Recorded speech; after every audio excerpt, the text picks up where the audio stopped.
Buenas tardes, Buenas tardes. ¿me están escuchando? Sí, sí. Bueno, ya empezamos.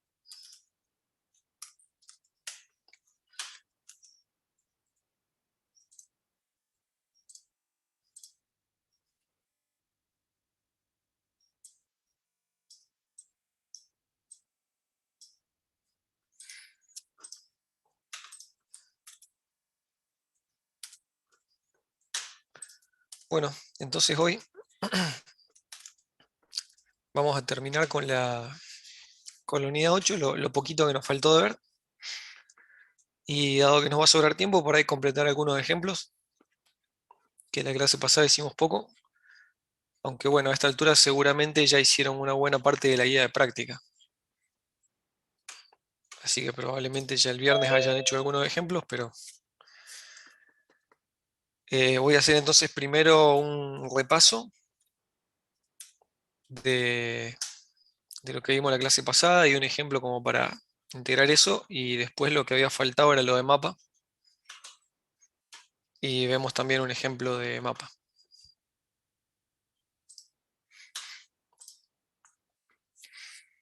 Bueno, la clase pasada entonces empezamos a hablar de la biblioteca STL, donde un poco, este era el grafiquito que resumía lo más importante de la biblioteca. Son un montón de plantillas donde las cosas más importantes son algoritmos, contenedores y iteradores,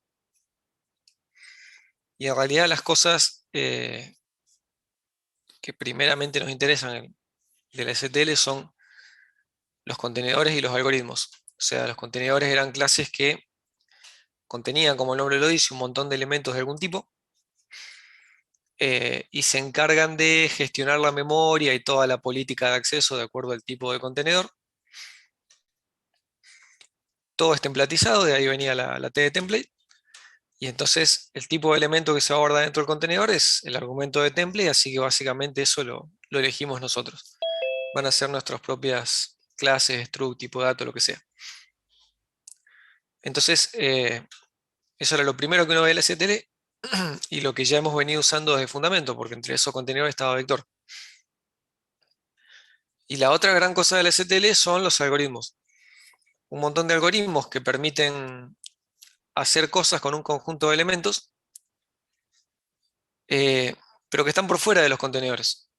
Y entonces estos algoritmos pueden hacer cosas sobre los contenedores, e incluso no sobre un contenedor en particular, sino sobre distintos contenedores. E incluso pueden hacer cosas sobre colecciones de datos que no sean necesariamente un contenedor STL. No sé si llegaron el viernes en la práctica, pero hay un ejercicio, por ejemplo, donde les pide hacer un vector eh, a pata, digamos, no con la clase vector, sino que puede ser con new o puede ser simplemente con los corchetes. Y podemos usar los algoritmos para trabajar sobre esos datos también. Entonces, bueno, algoritmo y contenedor eran por ahí las dos cosas importantes. Y el iterador es, entre comillas, un mal necesario. El tercer elemento en importancia es el iterador, que al principio pareciera complicar un poquito, pero el iterador nos da la ventaja o nos permite hacer esa separación. Si no estuvieran los iteradores de por medio, no podríamos separar contenedores y algoritmos. Y si no pudiéramos separar contenedores y algoritmos, tendríamos que tener una versión de cada algoritmo por cada contenedor. ¿Sí? Imagínense, no sé, el find para buscar un elemento. Tendríamos que tener un find en conjunto, un find en lista, un find en vector, un find en dequeue. Si lo queremos aplicar sobre nuestro propio arreglo que no sea STL, nuestro propio find, digamos que habría que tener montones de versiones del mismo algoritmo si no fuera por los iteradores. Entonces los iteradores, el objetivo en la vida de estas cosas que las podemos pensar como si fueran tipo punteros, que señalan un elemento y gracias a la sobrecarga se comportan igual. El objetivo es un poco permitirnos separar algoritmo de contenedor y que por ahí al algoritmo no le importe sobre qué contenedor trabaja, o al contenedor no le importe qué algoritmo le vamos a aplicar. Que cada uno se programe separado y después el iterador es como de alguna manera responsable de que se pueda hacer un todos contra todos automáticamente. Básicamente el mecanismo de template de C++ es el que termina haciendo todas las copias que sean necesarias. Y hablamos de que teníamos un montón de contenedores. Lo más importante que iban a aparecer en el 99% de los ejercicios, tanto de práctica como de parciales, eran vector y lista. Vector ya lo conocían y lo veníamos usando, por ahí aprendimos a hacer cosas como eliminar o insertar elementos que antes lo teníamos que hacer a pata. Vimos que ya está hecho. Lista es el otro interesante porque en algún sentido se parece a vector, en el que guarda un conjunto de elementos ordenados que se puede recorrer y bla, bla, bla, pero funciona muy diferente por el tema del acceso secuencial y no aleatorio, lo que nos obliga a usar iteradores. ¿Sí? El vector era un caso raro porque nos permitía trabajar con índices como hicimos en fundamento y ni saber que existen los iteradores. Lista nos obliga sí o sí a trabajar con iteradores. Después había unos cuantos otros. Una pila y una cola, por ejemplo, son cosas que se usan mucho o que aparecen muchas cosas así. Por ejemplo, una cola, no sé, la cola de impresión, que cuando uno manda a imprimir trabajos, se imprimen por orden de llegada. Entonces, cuando la impresora está libre, toma el primero de la cola y cuando llega un trabajo nuevo, se pone último. Es una versión como, digamos, reducida o restringida a una lista donde yo no puedo andar insertando y sacando en cualquier lugar, sino que siempre inserto por el frente, perdón, por el último, por el fondo, y extraigo la impresora cuando atiende por el frente, por ejemplo. O la pila que inserta y extrae en el mismo extremo, siempre en el tope, el extremo que consideremos la parte de arriba de la pila, no importa internamente cuál sea.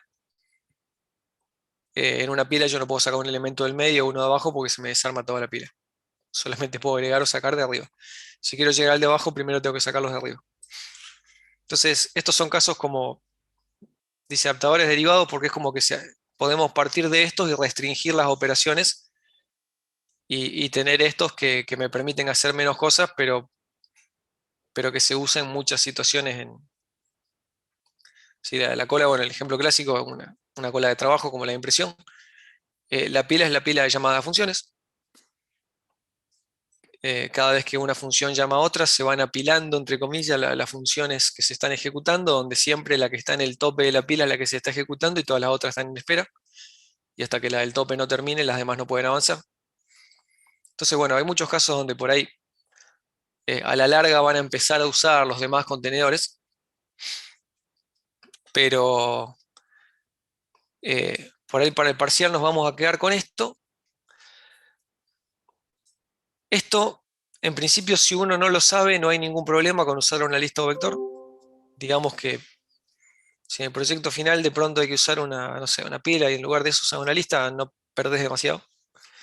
Por ahí el que sí te cambia mucho, te simplifica mucho, son conjunto y mapa, sobre todo mapa. Por eso les dije que íbamos a ver algún ejemplo de mapa. Que en el parcial no es obligatorio saberlo, pero vamos a ver con un ejercicio de parcial que a veces si uno lo sabe, las cosas se simplifican. O lo mismo en el proyecto final. La particularidad de estos contenedores es que funcionan como conjuntos donde las cosas están o no están adentro del conjunto, pertenecen o no, pero donde no hay un orden. Sí, acá yo en el vector, en la lista yo defino el orden en que están los elementos de acuerdo a cómo los voy insertando.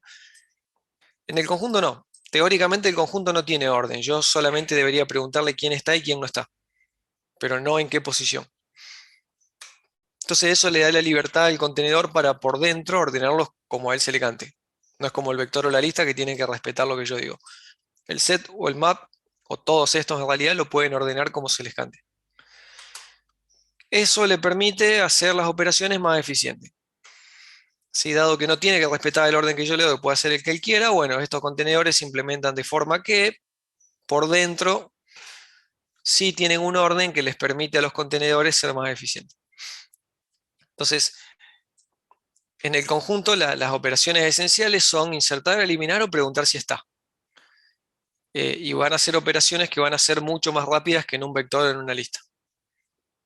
¿Sí? Porque ya vimos que insertar o eliminar en un vector es caro, o preguntar si está en cualquiera de los dos. Hay que recorrer todo el conjunto para saber si el elemento está o no está.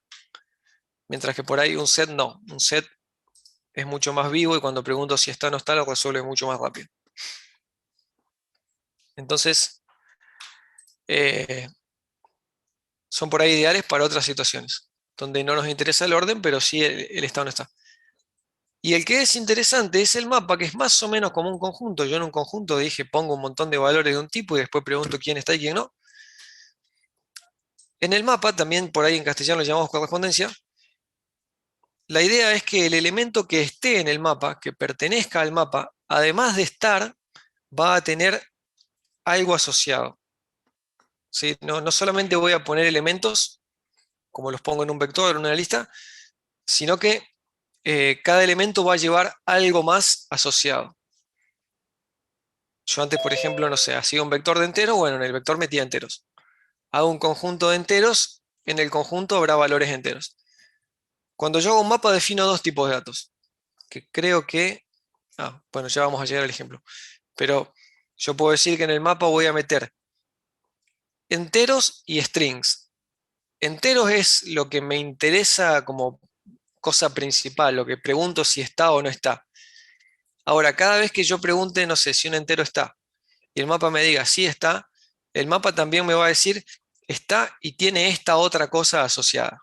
Entonces yo, por ejemplo, cuando digo un mapa entero string, voy a preguntar si un entero está y cuando lo encuentre va a tener un string asociado. Hay un segundo dato que yo puedo asociar al primero. Entonces en un montón de situaciones me va a venir bien. Ya vamos a ver algún ejemplo en código como para que se entienda más claro.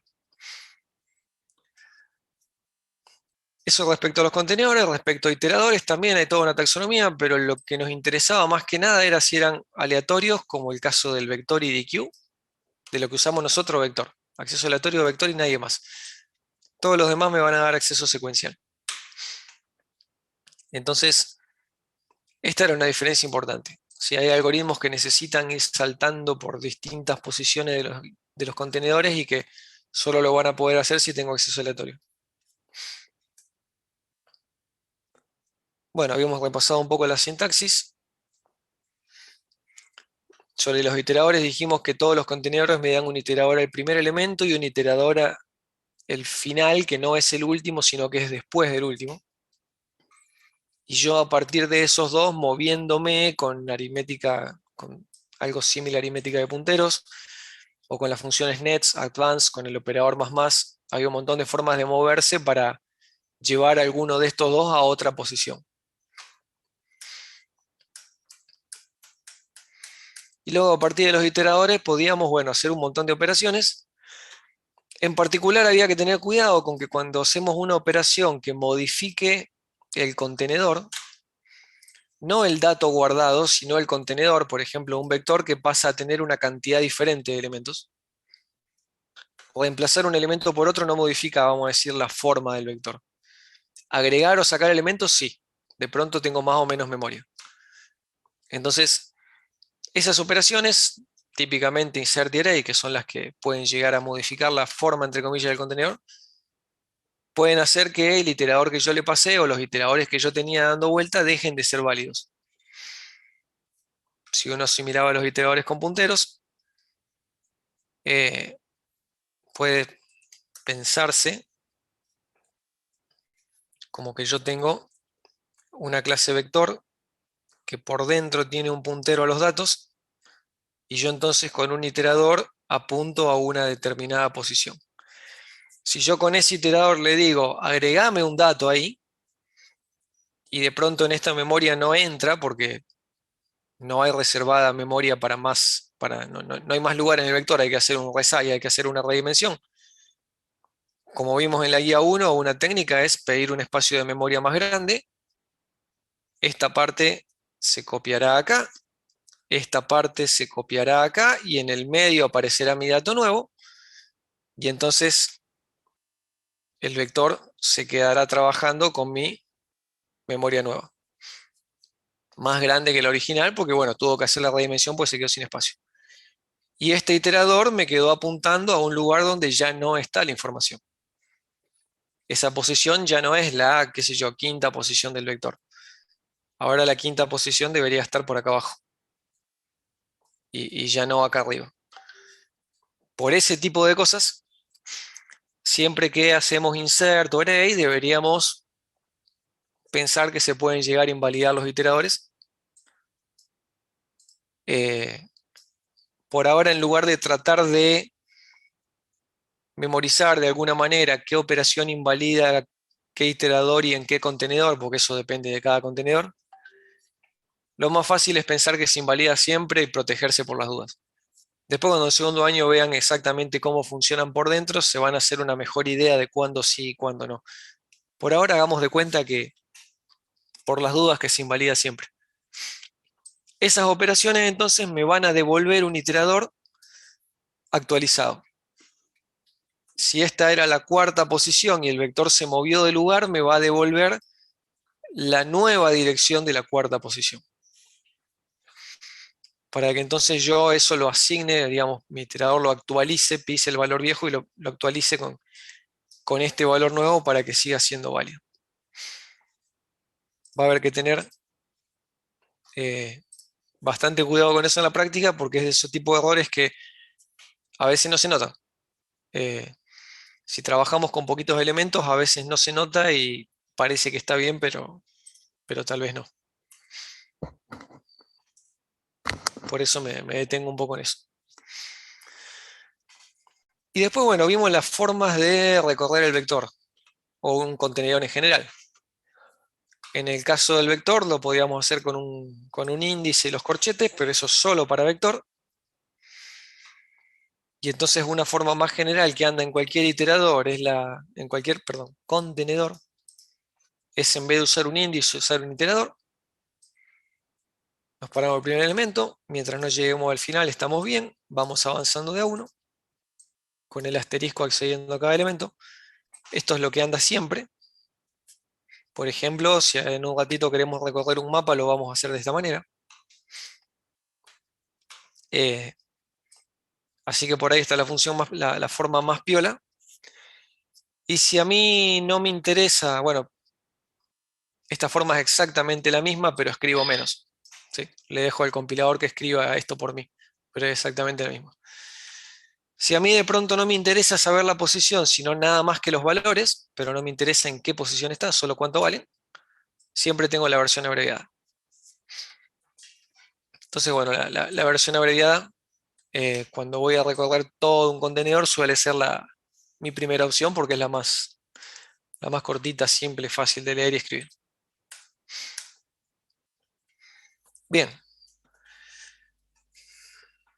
Y entonces cuando dije que íbamos a usar vector y lista, hicimos una pequeña comparativa donde el vector, por tener todos sus elementos ordenaditos, me permite hacer acceso aleatorio, mientras que la lista, por tener todos los elementos desordenados, cualquier cosa en cualquier lado, no me permite el acceso aleatorio, sí o sí tengo que ir secuencialmente.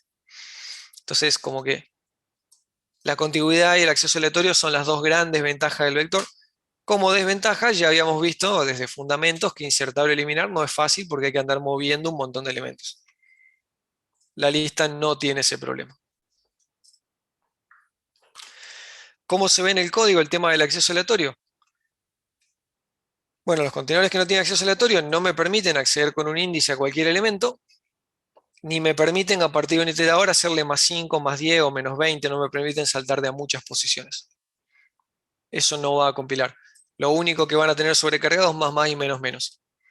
De esta manera se aseguran que yo solo me mueva de a una posición y no de a muchas.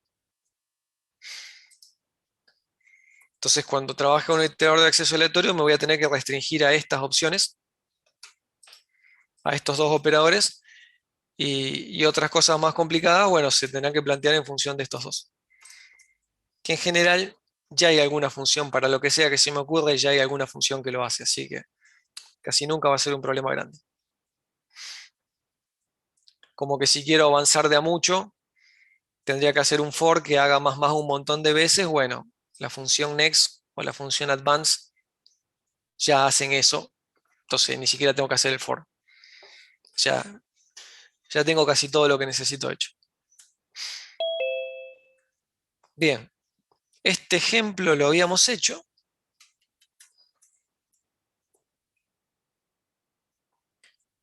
Y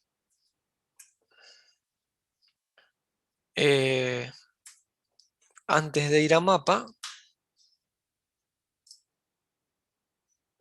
vamos a hacer otro ejemplo un poco más interesante como para redondear un poco la primera parte.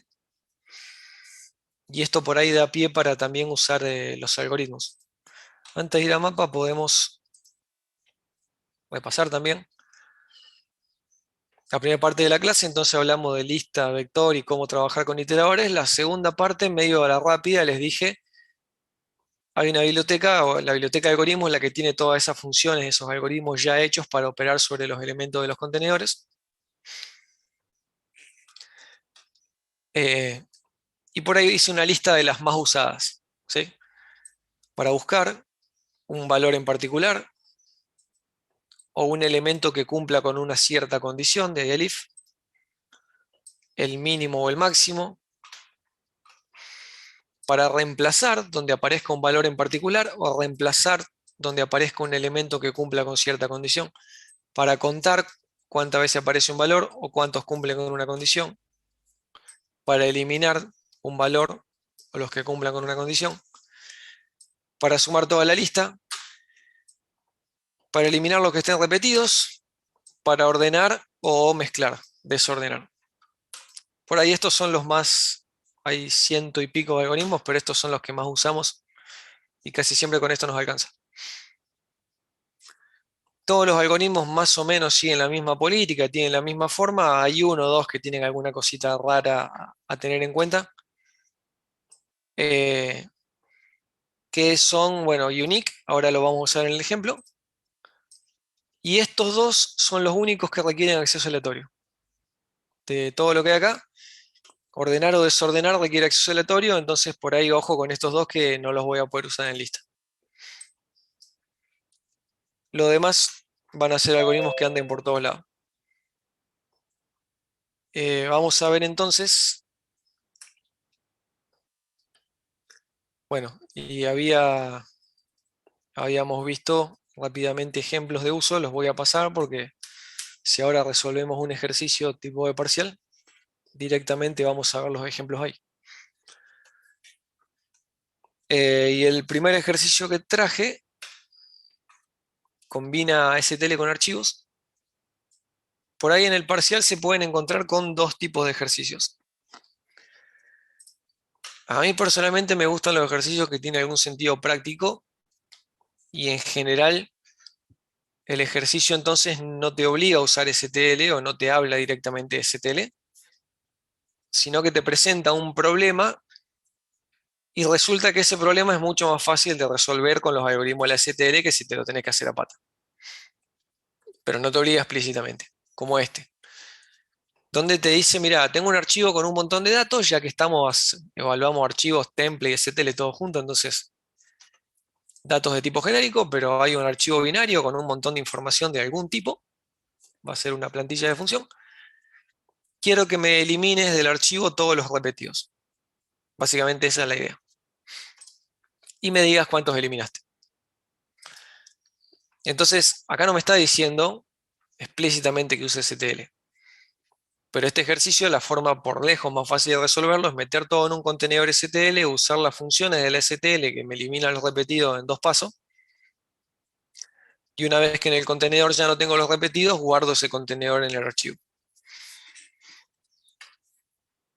Lo podría hacer de muchas otras formas, pero en un parcial probablemente cualquiera de las otras formas me llevaría una hora. Y usando las funciones de la STL me lleva 15 minutos.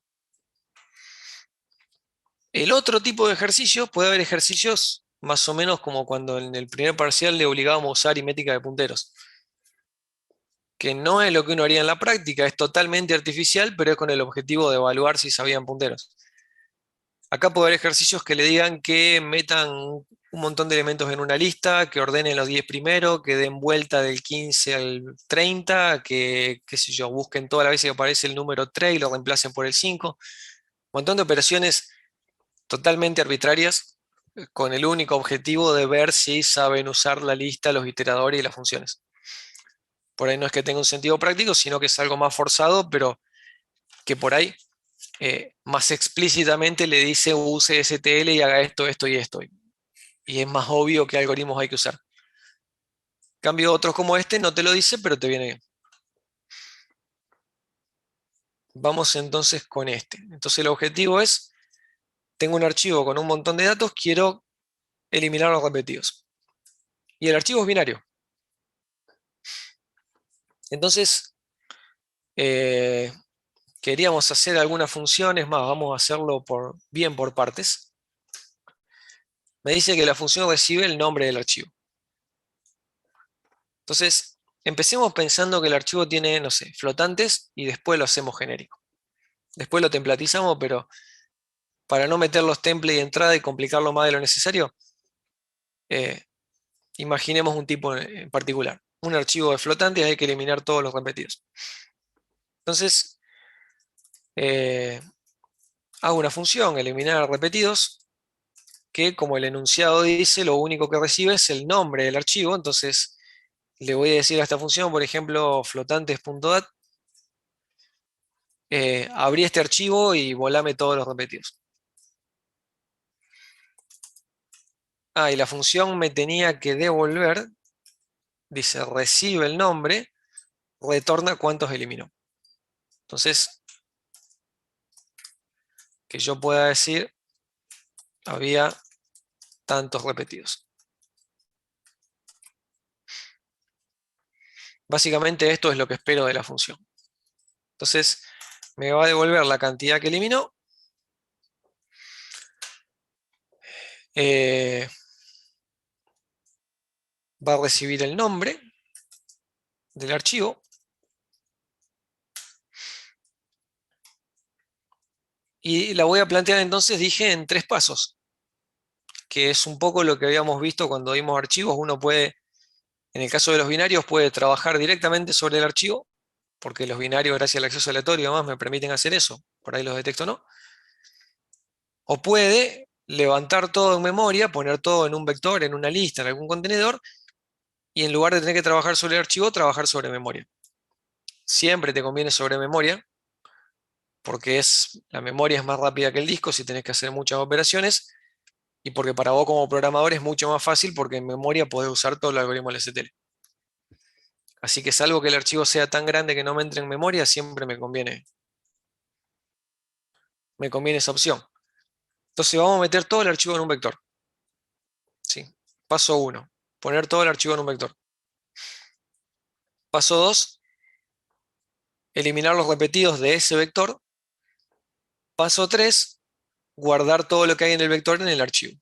Borrar el archivo original y guardar uno nuevo con todo lo que haya quedado en el vector después de eliminar los repetidos. ¿Sí?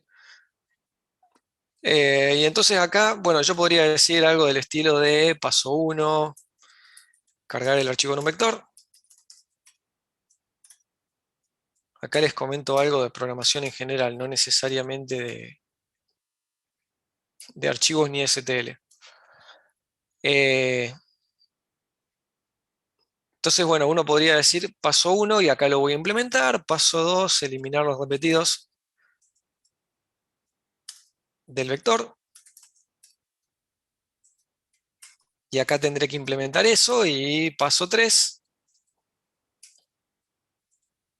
que ni 1, 2 y 3. En un código uno, bueno, pondría un par de comentarios como para que quede claro qué es cada parte, porque a lo mejor las partes no son 2 líneas, no son tan triviales. Paso 3, guardar el vector en el archivo. Y acá implementaría eso, ¿sí? Esto es razonable y es probablemente lo que la mayoría haría. De hecho, es lo que yo hice todas las veces que lo resolví, pero se me ocurre algo mejor. Eh, Strautrup decía, Strautrup es el tipo el creador de C++, una vez en una charla lo escuché decir, el compilador no lee los comentarios, así que yo tampoco. Y me pareció fantástico. Siempre estoy a favor de que pongan comentarios. Pero ¿con qué espíritu lo dijo en ese momento? Lo estoy sacando mucho de contexto, pero ¿cuál era la idea? que si podés escribir lo mismo de forma que el compilador lo entienda, si vos escribís el comentario nada más que para el humano, el compilador no lo usa. Si puedo poner la misma información, eh, pero sin necesitar comentarios, no solo lo va a entender el humano, sino que también lo va a entender el compilador y va a ayudar a que los errores de compilación y demás sean mejores. Siempre digo, cuanto más información le damos al compilador, más nos ayuda. Muchas veces cuando tengo una función complicada, y en lugar de poner comentarios de qué hace cada parte para tratar de, entre comillas, hacerla más entendible, eh, es mucho más fácil hacer más funciones. En lugar de poner un comentario de acá voy a cargar el archivo en un vector, voy a hacer esto. Listo, no necesito comentario. Es obvio que estoy cargando, que me va a dar los datos y que los va a poner en un vector. Y entonces todo lo que venía después del comentario va a estar acá adentro, ¿sí? Lo mismo acá. Eliminar, voy a hacer un eliminar repetidos. Vamos a seguir la convención de nombres que empecé antes. Y vamos a hacer un guardar al que le doy los datos y le doy el nombre del archivo.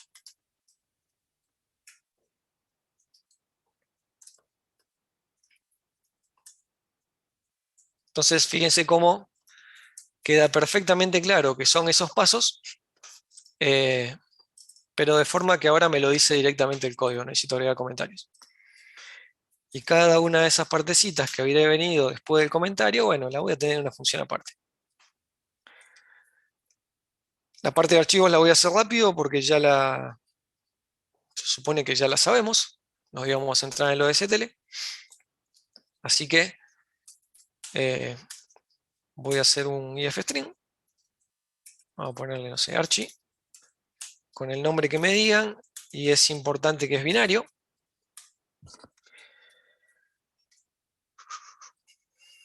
Eh, y voy a hacer ese truco de pararme al final para saber la cantidad de elementos. Si yo al archivo le pregunto dónde estoy parado y lo divido por el tamaño de cada flotante, voy a saber cuántos flotantes hay. Entonces, puedo crear el vector con ese tamaño. Ya tengo la cantidad adecuada de elementos. Me vuelvo al comienzo del archivo y leo por cada elemento del vector. Lo que voy a hacer es ir a leerlo al archivo.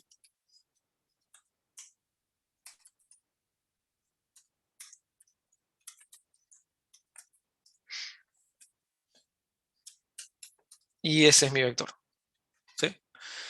Binario, me paro al final. Parado al final, él me dice el tamaño en bytes. Lo divido por 4 y sé cuántos flotantes hay. Pongamos que hay 20 flotantes. Bueno, hago un vector con 20 lugares. Y por cada uno de esos lugares leo del archivo. Tengo que asegurarme de volver al principio, porque si quedé parado en el final, no voy a, del final en adelante no hay nada para leer. Por eso, después de calcular el tamaño, me vuelvo al principio para poder leer tranquilo. Bien, entonces ahí tengo la carga. Eh, la otra parte de archivos es la de guardar.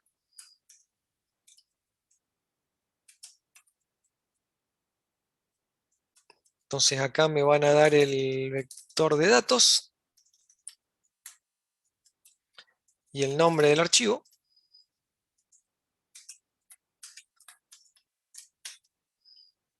Sí, vamos a ponerle datos para que quede bien obvio quién es quién. Este va a ser un OFString, mismo nombre, pero voy a borrar todo lo que haya y lo voy a hacer de nuevo. Sí, voy a borrar todo lo que haya porque tengo todos mis datos acá, ya eliminados los repetidos, eso es lo que voy a escribir.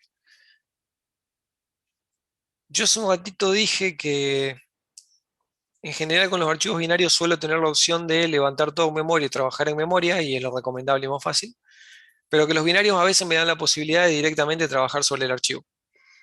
Como tengo acceso aleatorio, como puedo reemplazar un elemento por otro, puedo hacer cosas sobre el archivo. Justo este ejercicio no podría, porque si repasan un poco lo que vimos de archivos, podemos modificar sus elementos, podemos agregar elementos y hacer que el archivo crezca, pero no vimos cómo reducir su tamaño. Entonces, y eso no hay en el estándar, ¿sí? Es algo que no está. Si el archivo tenía 30 elementos, no lo puedo reducir a 20. Puedo modificar esos 30 o puedo agregar más, pero no tengo ninguna forma de decirle a mi archivo, no tengo un resize del archivo para bajarle el tamaño. Entonces, justo en este caso, como voy a escribir menos elementos que los originales, no podría hacerlo directamente sobre el archivo, porque no podría deshacerme de la cantidad de elementos originales. La única forma es borrar el archivo y hacerlo de nuevo. Así que medio que acá no me salvaba de ponerlo en algún auxiliar, en un vector, en una lista o en otro archivo, si se quiere, pero algo extra necesitaba. Me pregunta que si alguien en el chat que sí, que dice, si el ejercicio de examen no te pide directamente que haga funciones extra, ¿podemos hacerlo? Sí. Nunca te van a bajar puntos por hacer algo que no te pedía, si está bien. Eh, en el peor de los casos, si hiciste algo que no te pedía y era muy innecesario, qué sé yo, no te sumará tampoco. Pero a medida que vamos aprendiendo cosas, ya estamos al final, pero esto debería haber aplicado sobre toda la materia. A medida que vamos aprendiendo cosas, uno va agregando herramientas en su caja de herramientas, vamos a decir, y cuando te tiran así un problema, que te describen el problema y no el mecanismo de solución, no te dicen hacerlo con esto, te dicen resolver este problema, vos revolvé la caja y sacá lo que quieras. Usá lo que te parezca. ¿Sí? También parte de lo que se evalúa a veces, bueno, es el criterio para elegir la herramienta adecuada. Eh, Funciones, por ejemplo, es una de las herramientas más interesantes que aprendimos ya desde fundamento, para simplificar el código. Nunca está de más usar funciones. ¿Sí? A mi gusto usamos mucho menos funciones de lo que deberíamos. Por eso yo por ahí en los ejemplos abuso de las funciones, porque en general estamos mal acostumbrados para el otro lado. Así que definitivamente sí, las podés hacer y no hay ningún problema. Te puede hacer todas las funciones auxiliares que quieras. Bien, entonces borré el archivo y simplemente voy a escribir cada uno de los elementos que haya en mi vector, cada uno de mis datos. Lo voy a escribir en archivo, archi.write. Hago write entonces de reinterpretCast. Si acá le puse el const, tengo que mantener el const por todos lados. Si yo no hubiera puesto el const, da lo mismo que esté o no esté. Pero si pongo uno, los tengo que poner a todos. Porque si acá dije el vector no cambia, luego no puedo agarrar una referencia que me permita modificar. O lo mismo acá. No puedo agarrar un puntero que me permita modificar. Así que por ahí, para que compile, tienen que estar todos los, o todos o ninguno. Listo. Y esto entonces ya guardaría, si el vector está actualizado, ya esto refleja todos esos cambios en el archivo. No necesito ni cerrar el archivo porque, por ejemplo, si yo esto lo hacía todo el código acá, tenía que asegurarme de cerrar el archivo de entrada antes de abrir el archivo de salida. Antes de abrirlo con trunc, tenía que asegurarme, si acá creé un ifstring para leer, de cerrar el ifstring. Otra ventaja de hacerlo así en funciones es que el ifstring ni existe acá. Es una variable auxiliar de la función cargar. En cuanto haya terminado de cargar los datos, o sea, cuando llega esta llave, todos los auxiliares como n o como archi simplemente desaparecen. ¿sí? Otra ventaja de funciones. No me quedan dando vuelta variables que me pueden confundir o como en este caso que a lo mejor me olvido de cerrar el archivo. Todo se destruye automáticamente al cerrar la llave y el destructor del archivo se va a encargar de cerrarlo. Si alguien acá pone archiclose, no está mal, pero yo ni me gasto en ponerlo porque inmediatamente la llave, cuando ejecute el destructor de la clase ifstring, lo va a hacer por mí. Así que, ¿para qué gastarse? Lo mismo con el de guardar. Y entonces lo único que me queda es eliminar los repetidos. Y saber cuántos son. Esta función entonces es la que elimina los repetidos y me dice cuántos son, pero empezamos con un ejercicio que me pedía hacerlo sobre un archivo y ahora lo convertí en un ejercicio que me pide hacerlo sobre un vector. Y sobre un vector debería ser mucho más fácil. Entonces, lo vamos a modificar al vector. Y acá es cuando empezamos a usar las funciones de la STL. Y acá tenemos unas cuantas opciones. Por ahí cuando uno va a la lista de funciones, uno dice, bueno, vamos con unique, que la descripción dice que unique elimina los repetidos. Entonces, en principio, con esto ya está. Definitivamente no. Por dos motivos. Unique tiene una particularidad. Es de las pocas funciones que hay que tener cuidado, pero como la usamos en un montón de ejercicios, se van a acordar que hay que tener cuidado porque la van a haber usado unas cuantas veces. Unique solo elimina los repetidos si los repetidos están todos juntos. ¿Sí? Parece como que medio tonto, pero por cuestiones de eficiencia es así. Unique, cuando por ejemplo en una lista se encuentra un 5, por decir algo, no va a andar buscando en toda la lista donde hay otros 5. Se va a fijar si al lado de ese hay otro. Y si al lado de ese hay otro y hay 2 más o hay 10 más o la cantidad que sea, los va a eliminar. Pero si hay otros 5 perdidos mucho más adelante, no se va a dar cuenta. ¿Sí? No se va a tomar el trabajo de por cada número o por cada elemento recorrer toda la lista. Eso sería un montón de trabajo que Unique no hace. Solo elimina los repetidos si están todos juntos. Entonces yo tengo un vector, qué sé yo, 1, 3, 3, 7, 2, 9, 9, 7, 0, 0, 4.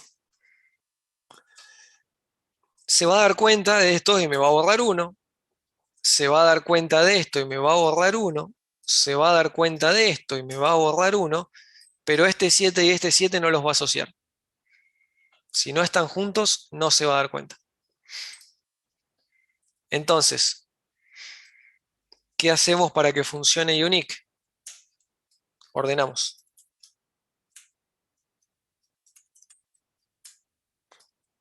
Hacemos un sort. Entonces, el sort me va a modificar este vector más o menos así. Y ahora sí, los repetidos, los ceros, los 3, los 7 o los 9 están juntos. ¿Sí?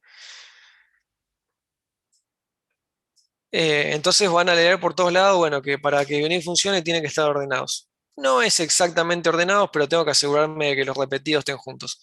La forma más fácil es ordenarlo. Entonces, ordeno mis datos y una vez ordenado puedo llamar a unique. Ahora, unique elimina, volvamos a este ejemplo. ¿Unique elimina? Bueno, la verdad es que no. Yo quisiera quedarme con este vector, ¿sí? Pero me voy a quedar con este vector. Lo que va a hacer unique es acomodarme al principio de mi vector los no repetidos y me va a marcar mediante el iterador que me devuelve a dónde debería terminar mi vector. De acá en adelante ya no debería haber más nada. ¿Sí? Pero Unique no va a de verdad eliminar esto. Va a ser la parte, la lógica de reacomodar los elementos para la eliminación, pero no el tema de la memoria, no el tema de liberar la memoria. ¿Sí? Esa parte no la puedo hacer. Esa parte solo la puede hacer el vector o solo la puede hacer la lista, porque esa parte involucra tocar los punteros privados de las clases. Esa parte nunca la puedo hacer a través de un iterador. Solamente lo puedo hacer a través de la lista. Entonces, tenemos que hacerlo nosotros después. ¿Sí? Piensen que la función unique básicamente tiene un prototipo que es, me pasan algún tipo de iterador, perdón, me pasan dos iteradores, no uno, qué sé yo, IT1, IT2, diciéndome a dónde, en qué rango tengo que buscar los repetidos.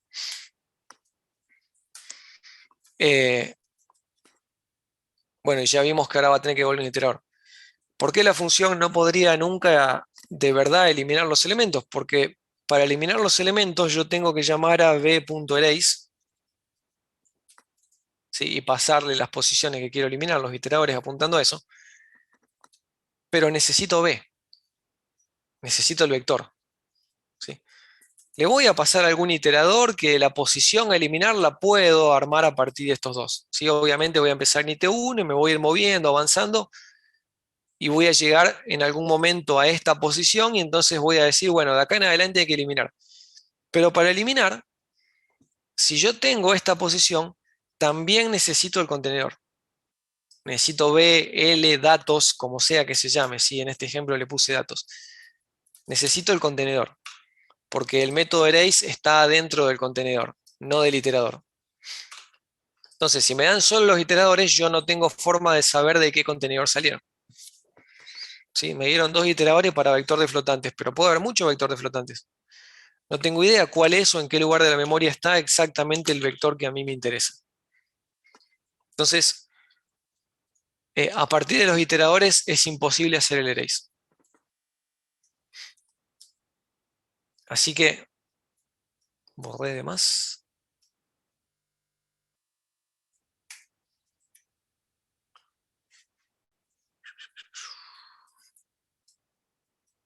Ahí va. Como estaba colapsado esto, borré lo que no sabía sin darme cuenta. Bien. A partir de los iteradores solo puedo hacer entonces la parte del reacomodo y el resto me toca a mí. Entonces yo voy a hacer el b.erase desde donde dijo unique hasta datos, es acá, no es b. Desde donde dijo unique hasta el final. ¿Sí? De ahí en adelante no me sirve más, lo borramos. Y ahora sí, ese erase va a ser el que efectivamente va a hacer esto y me va a quedar el vector que yo quiero.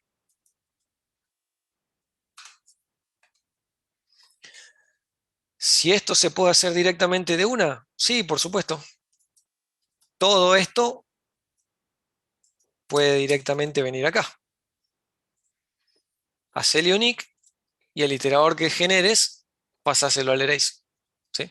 Simplemente lo hice en dos partes como para que me parece que es más claro, pero si una vez que estén canchero lo quieren hacer todo en una sola línea, no pasa nada. Y entonces lo único que me falta es saber cuántos elementos eliminó.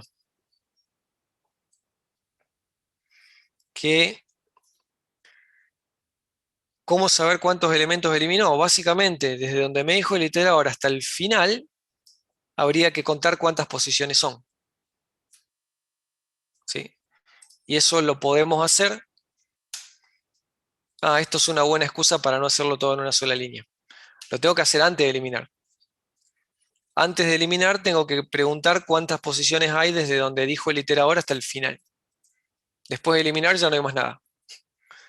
Quiero saber cuántos voy a eliminar. Lo puedo hacer con las funciones. Hay una función que me dice la distancia entre dos iteradores. O lo puedo hacer, en el caso de vector, puedo aplicar el equivalente a aritmética de punteros. Si queríamos saber cuántos datos hay entre dos punteros, hacíamos simplemente la resta. En el caso de vector, me va a funcionar la resta. Si fuera una lista, tendría que usar la función distancia. Entonces ordeno. Unique me reacomoda para que al principio queden los que me interesan sin repetidos. Me dice desde dónde hay que eliminar. Calculo cuántos se van a eliminar. Lo elimino y devuelvo. ¿Sí? Entonces, bueno, esto por ahí no era tan trivial como una línea, pero sí estamos usando un montón de funciones STL que si no lo tuviéramos, en vez de ser 5 líneas, serían 50.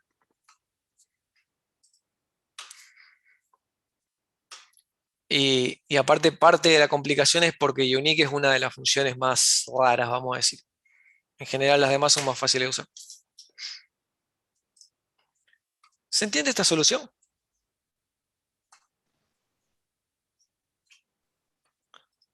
Esta solución por ahí tiene un problema. Quiero volver al ejemplo este.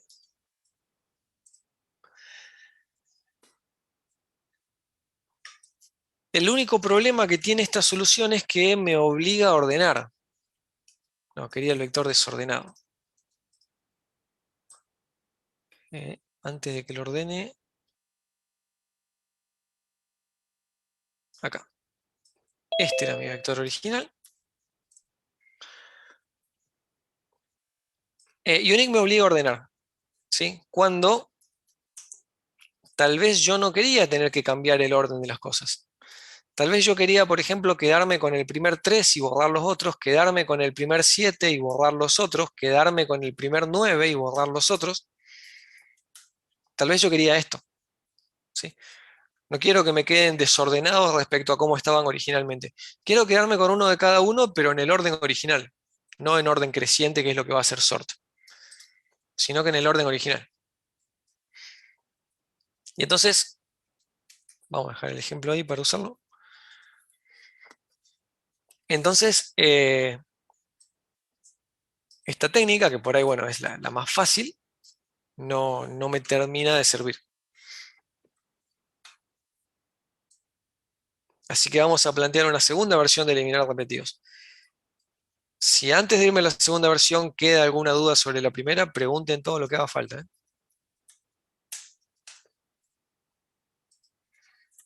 Sin ordenar.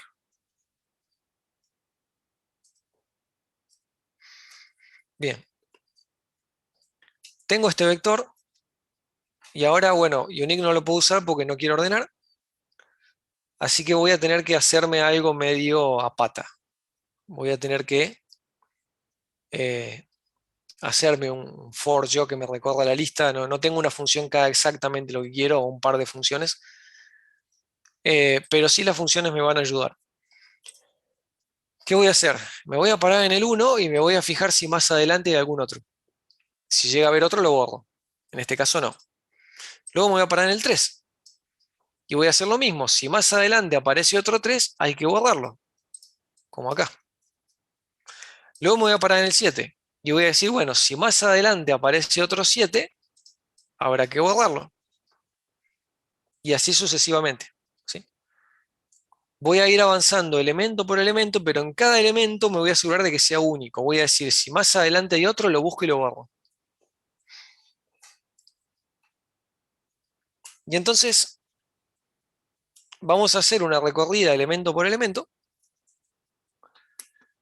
que la puedo hacer con iteradores o la puedo hacer con índices. Si yo estoy seguro que estoy trabajando con un vector, siempre me convienen los índices, porque los índices no se me van a invalidar. Los iteradores, cuando yo elimine elementos, se van a invalidar. Los índices no. Los índices funcionan siempre. Entonces, si yo estoy seguro de que esto sí o sí es un vector, eh, por ahí es más fácil trabajar con índices, porque uno no corre ese riesgo. Podemos hacer las dos versiones, ¿sí? Vamos a hacer a la par las dos versiones. Vamos a resumir esto para que no me ocupe tanto. Entonces, acá con índice y acá con iteradores. De cualquiera de las dos formas, con B corchetes I o con asterisco y T, voy tomando cada uno de los elementos. en cada elemento, por ejemplo, cuando me pare en el 3, en la segunda iteración, voy a querer ver si aparece otra vez más adelante. Eso, buscar dónde aparece más adelante, sí lo tengo resuelto en la STL. Tengo la función find, por ejemplo, que busca. Pero encima yo quiero buscar y eliminar. Entonces, en lugar de combinar find con erase, y el find que lo voy a tener que hacer muchas veces, porque a lo mejor había varios, por ejemplo, cuando llega el 7, a lo mejor aparece un montón de veces, no es una sola vez repetida, puede estar repetido varias veces. El find siempre me va a encontrar el primero. Cuando lo elimine, el segundo. Cuando elimine el segundo, me va a encontrar el tercero, pero lo tengo que hacer muchas veces, ¿sí? Como cuando buscamos una palabra dentro de un string, que hacíamos un while hasta que no me dé npost, no dejo de buscar. Entonces lo podría hacer en base a find, pero si vamos a la lista de algoritmos, tengo remove, que es mucho más fácil y más piola. Entonces, por cada elemento, supongamos que me paré en el 3, desde la posición siguiente hasta el final, tengo que eliminar. Tengo que, sí, buscar y eliminar. Y entonces voy a usar la función remove, le voy a dar la posición siguiente, ¿sí? Si tengo el índice, por ejemplo, cuando el índice valga 1, begin más 1 me lleva a este 3, no, begin más 2. De acá en adelante tengo que eliminar todos los 3 que aparezcan. Entonces, de ahí hasta el final, la tengo con B y es datos. De ahí hasta el final, todas las veces que aparezca ese elemento. ¿Sí? En el ejemplo era el 3. Supongamos entonces que I está en el 3. Begin más I me habría enterado acá, begin más I más 1 hasta el end, buscame todos los que aparezcan. Y lo mismo que recién con el unique, esto no puede de verdad eliminar, solo va a hacer el reacomodo y yo después voy a hacer el verdadero eliminar. ¿Sí? Esto lo voy a hacer después yo. ¿Qué pasa si no encontró ninguno? No pasa nada. Si no encontró ninguno, me va a haber devuelto acá y t va a ser igual al end. ¿Sí? Y entonces el erase no va a borrar nada, porque acuérdense que el intervalo es cerrado abierto. ¿Sí? Como es abierto, no incluye al end. Esto es como hacer un for con i igual 0 mientras i sea menor que 0. No hace ninguna iteración porque la condición de entrada ya es falsa. El for, el while, lo que sea que hay acá dentro del erase, directamente, si yo acá tenía un end, no va a dar ninguna vuelta y no va a pasar nada. Si no, no necesito, por ahí cuando lo tomamos, muchos pusieron un if. Si lo ponen, no molesta, pero no, no lo necesito.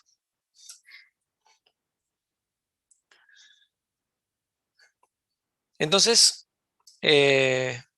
con esto ya está. ¿Por qué? Cuando yo, por ejemplo, la primera vez que llame a remove, me va a acomodar acá todos los elementos sin el 3 y me va a devolver el iterador diciendo a partir de acá hay que borrar. ¿Sí? De ahí en adelante tenés que borrar, entonces el erase lo va a hacer. Y así sucesivamente. Si yo esto lo hubiese hecho con iteradores,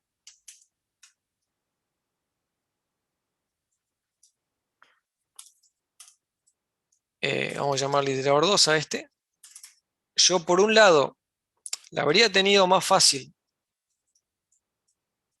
acá, ¿sí? A la hora de eliminar, bueno, desde el siguiente, no desde el dato que estoy parado, sino que desde el siguiente, como esto ya es un iterador, por ahí, bueno, es un poquito más fácil que tener que armarlo. Y el valor a eliminar lo tengo apuntado con IT. Y entonces después puedo hacer datos.erase, lo mismo que antes, pero me surge la duda de si este erase me va a romper o no al iterador. ¿Sí? Entonces, eh, después de este erase yo no sé si mis iteradores siguen valiendo. Así que yo tendría que hacer algo de este estilo,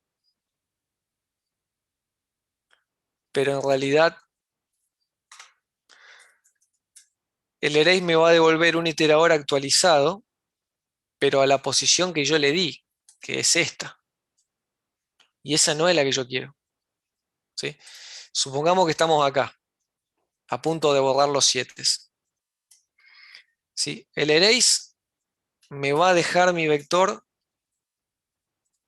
de esta manera y me va a decir, ok, este es IT2. De acá en adelante hay que borrar. Perdón, el remove.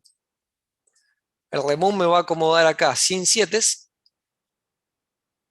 y como había 3 7, me va a dejar un iterador acá en las 3 últimas posiciones diciendo todo eso se tiene que ir. Este erase va a hacer la eliminación y el iterador que me va a devolver es el nuevo end. O sea, me va a permitir refrescar este iterador apuntándole a la posición que yo le di.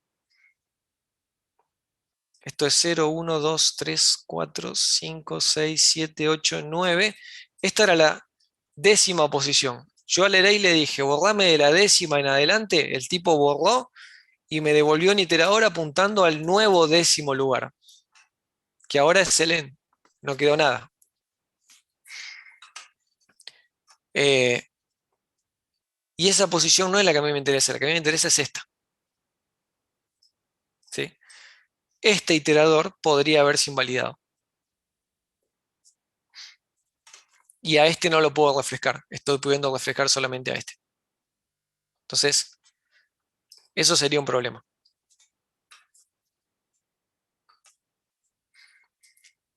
Así que o me lo tengo que armar de nuevo el iterador, tengo que otra vez partir de datos begin más algo, pero entonces necesito saber en qué posición estoy. O no tengo que hacer el erase y tengo que dejar el erase para el final, pero se complica un poco el algoritmo. ¿Sí? Distintos motivos por los cuales esto en principio podría tener problemas. Si asumo que el erase me puede invalidar el iterador, esto podría tener problemas. La versión con iterador. Entonces, me voy a quedar con la versión con índice, que es mucho más simple.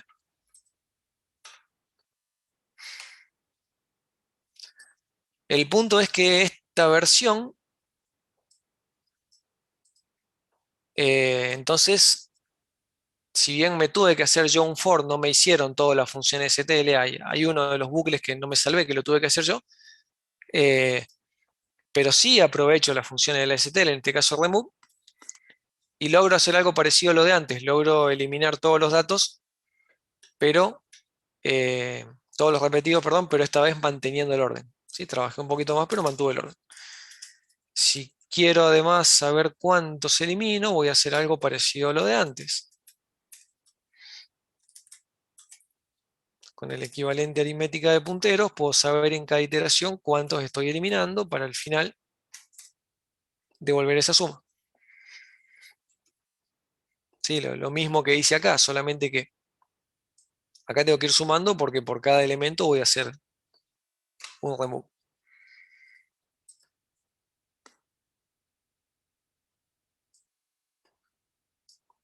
¿Se entiende esta segunda solución?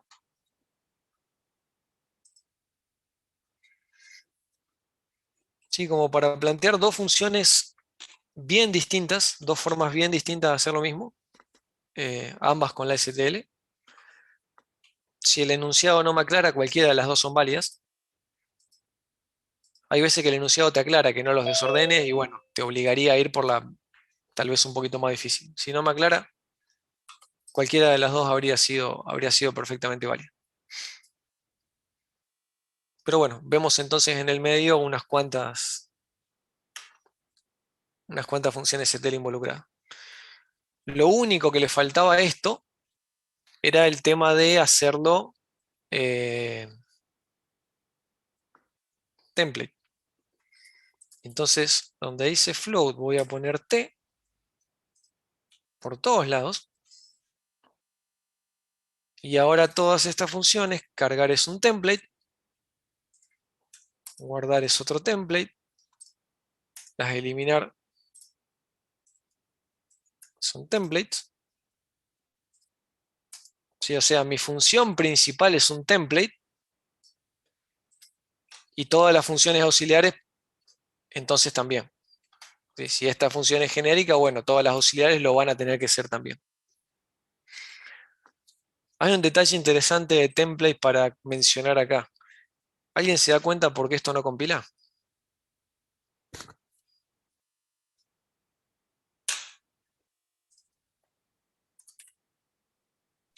Falta que le des el template en el main, ¿no? A la función. No tiene forma de saberlo. Exactamente. Acá no hay forma de deducir qué tipo de datos quiero. Usualmente se deducía a partir de los argumentos, pero no hay ningún argumento de tipo T. Entonces, si fueran flotantes, yo acá lo voy a tener que decir. Y me va a pasar lo mismo con esta. Acá le voy a tener que decir, si me pidieron flotantes, a cargar le voy a tener que decir que es flotante porque a partir del nombre del archivo no lo puede deducir. Eliminar ya va a poder porque este vector es un vector de T. Entonces, a partir de datos se puede deducir y lo mismo guardar. Esto es un vector de T. Acá está involucrada la T, así que a partir de los argumentos lo va a deducir. Pero esto es un string. Sea lo que sea que voy a leer, esto o esto es un string. Así que en esos dos casos yo tengo que explicitar con qué voy a especializar el template.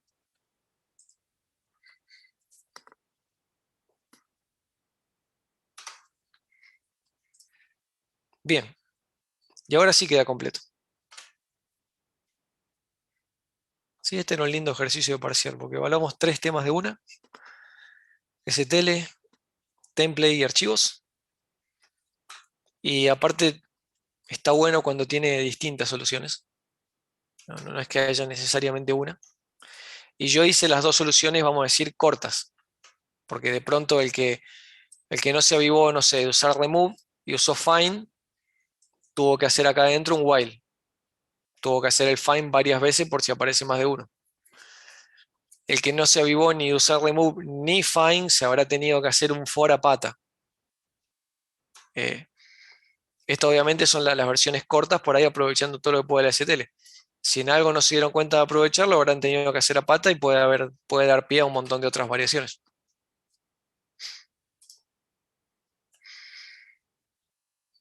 Y de hecho, si viéramos los otros contenedores, habría otras formas más simples de hacerlo con los otros contenedores, pero no nos vamos a meter en tanto lío. Lo verán después en el algoritmo de estructura de datos. Bien, por ahora me alcanzó entonces como para repasar un poco el tema de vector, iteradores y algoritmos. Volvamos entonces sí a lo único que nos faltaba mencionar, que era un ejemplo de mapa.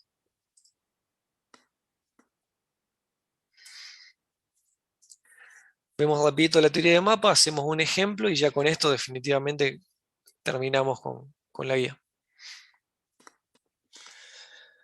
El mapa entonces, como les dije, guarda un conjunto en el sentido de los elementos están o no están, pero no importa el orden, pero de asociaciones, lo que vamos a llamar pares clave-valor. Yo meto una clave en mi conjunto, la clave es lo que voy a usar para buscar, para saber si está o no está, pero cada clave va a tener asociado algo que vamos a llamar valor. Y esas cosas pueden ser son las dos genéricas. Las dos son argumentos de template y no hace falta que sean el mismo. Clave puede ser un tipo y valor puede ser otro. Como es un conjunto, no va a haber repetidas. Los elementos están o no están.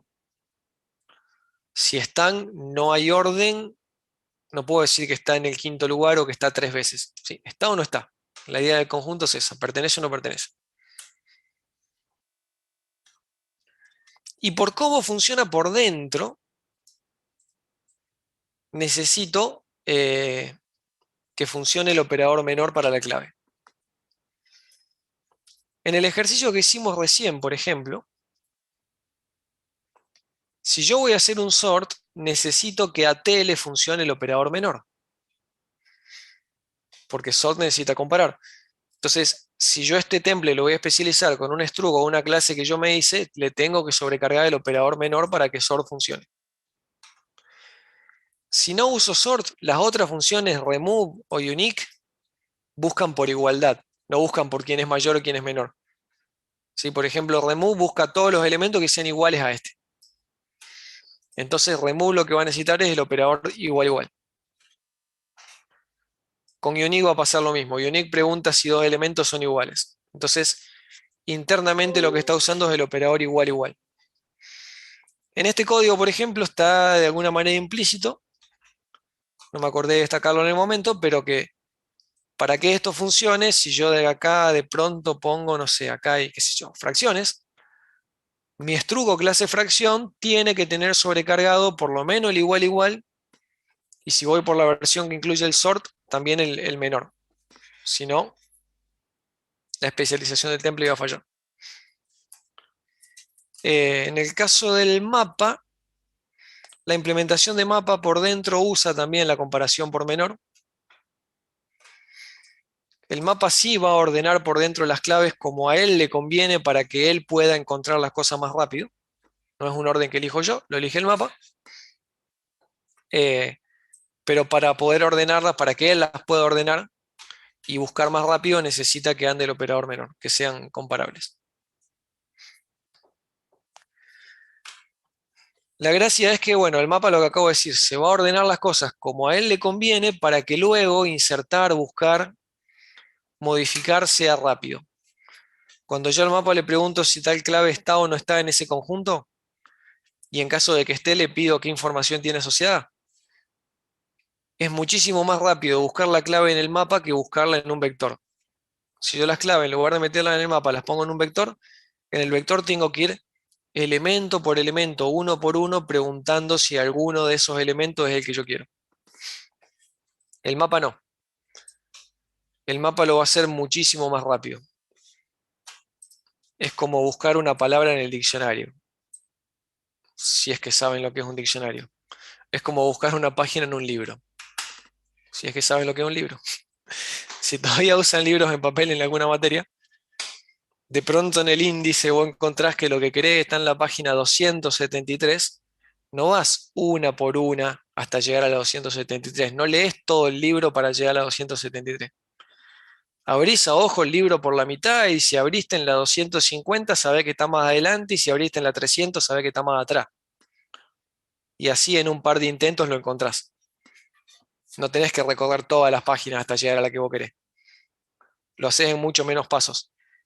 Ese tipo de cosas hace el mapa por dentro. Cuando le pido que me busque una clave, lo busca de esa manera y entonces es mucho más rápido que un find.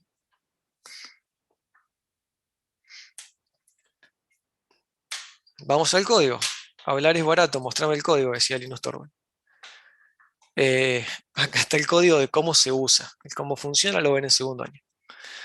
¿Cómo se usa? Creo un mapa donde yo digo cuál es el tipo de la clave y cuál es el tipo de los valores que va a tener asociado. Cada clave va a tener asociado un valor entero. ¿Sí? Por ejemplo, esta es una forma bizarra de representar una agenda. No es, una agenda suele ser más complicado que esto, pero para el ejemplo está bien. Pongamos que tengo nombres y teléfonos, y entonces yo quiero tener una lista de nombres y rápidamente, si pongo un nombre, que enseguida encuentre el teléfono. Así que el nombre va a ser la clave, es lo que me va a permitir buscar, y cada vez que encuentre un nombre va a tener asociado un número de teléfono.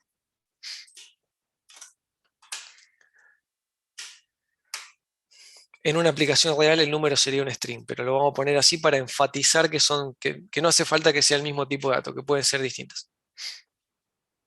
¿Cómo guardo cosas en el mapa? El primer uso del mapa se parece mucho a un vector,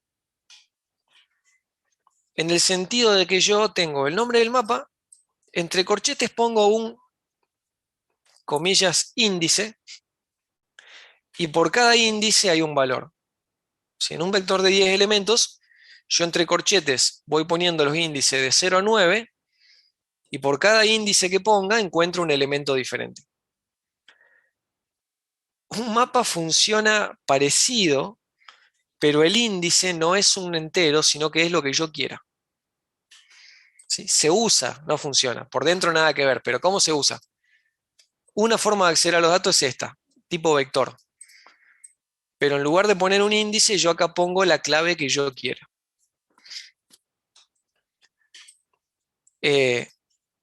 Entonces, entre corchetes pongo la clave, que por ahora asemejenla al índice, y lo que obtengo es el valor.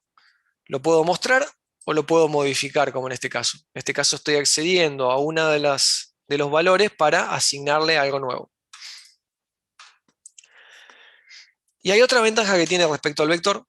Una es que el índice ya no es un entero, sino que es lo que a mí se me cante. La otra es que no hay una idea de tamaño en el sentido de tener que hacer un resize o tener que hacer un pushback. En el vector, cuando yo digo voy a tener, no sé, 20 elementos, ok, van de 0 a 19. Como acá el índice puede ser cualquier cosa, al mapa no le sirve de nada que yo diga voy a tener 20 elementos porque no tiene ni idea de cuáles van a ser los 20 índices. No es como el vector, que 20 elementos está claro, los índices son 0 a 19, no puede ser otra cosa. En el mapa el índice puede ser cualquier cosa. Así que no va a tener un resize. Yo directamente voy a acceder a los elementos, sin haber hecho antes un resize. Cuando yo de pronto acá pongo un índice, si ese índice, si esa clave no estaba en el mapa se va a encargar de agregarla. Si fulano no existía en el mapa, cuando yo hice esto, ahora existe. Entonces, esta línea agrega una clave y a esa clave le asocia un valor. Si fulano ya estaba en el mapa, no va a agregar nada. Me va a encontrar el fulano que ya estaba y le va a modificar el valor asociado. ¿Sí? Así que esta línea sirve para agregar o para modificar. Y entonces, de esa manera, yo puedo cargar un montón de números de mi agenda. La idea entonces es que después yo pueda rápidamente consultar por nombre, sin tener que preocuparme en qué posición está cada uno. Entonces, bueno, parece como un arreglo con un índice diferente, ¿sí? Al momento de consultar, entonces quiero el número de Chuck y simplemente pongo ese índice. Pongo Chuck Norris como índice y me va a dar el valor, el elemento asociado a esa clave. Y entonces, tan simple como esto, encuentro los números de teléfono, ¿sí? Esa es la gran ventaja del mapa. Una vez que el mapa está cargado, es muy simple. Era muy simple cargarlo y es muy simple consultarlo sabiendo cuál es la clave. Sabiendo que hay una clave que existe y quiero obtener el valor, casi como un arreglo. Ahora, yo dije que acá, si yo pongo Chuck Norris y Chuck Norris no estaba en mi agenda, esto lo crea.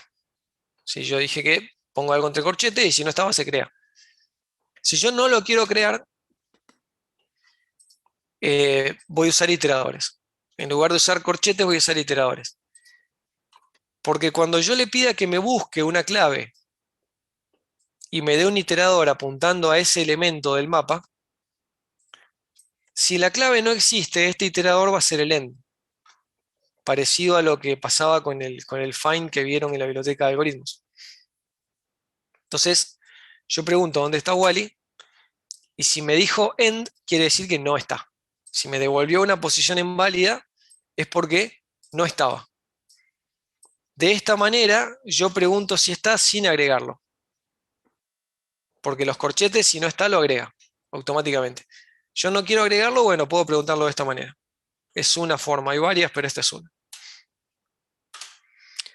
Y en caso de que sí haya estado, ¿Lo creas sin importar que no le estés pasando un valor? exactamente, el valor se va a inicializar con su constructor por defecto. Como cuando al vector le decís resize de 20 y no le pasás nada, y esos 20 valores, ¿cómo los inicializa? Con el constructor por defecto de lo que sea que hayas puesto como t. Si era un vector, no sé, de persona, con el constructor por defecto de persona. Si era un vector de entero, estarán en 0. Si era un vector de string, serán string vacías. Acá va a pasar eso. En principio, cuando yo hago esto, lo crea por defecto y yo después lo puedo mostrar, lo puedo asignar y reemplazar por algo distinto.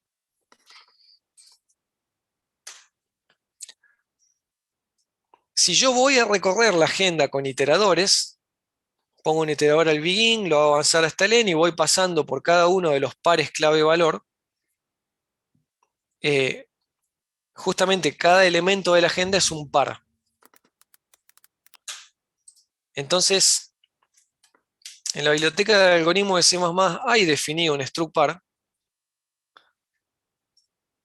Es un template con 12 argumentos. Hay algo así en la biblioteca de C++, struct par, que tiene el primer dato de tipo T1 y el segundo dato de tipo T2. ¿Sí? Un struct con dos datos, a los que le llama primero y segundo, que pueden ser de cualquier cosa. Si yo, como en este ejemplo, me hice un mapa donde las claves son strings y los valores son enteros, cada elemento del mapa va a ser uno de estos pares especializado para una clave string y para un valor entero. Sí, lo va a especializar de esta manera, donde first es la clave y second es el valor. Por eso, si tengo un iterador apuntando a uno de estos pares, accediendo al campo second con la flechita o con asterisco y punto, como si fuera un puntero en struct, accedo al valor. ¿Sí? Y t flechita first me daría Wally. Y t flechita second me da el número de teléfono de Wally si es que estaba en mi agenda.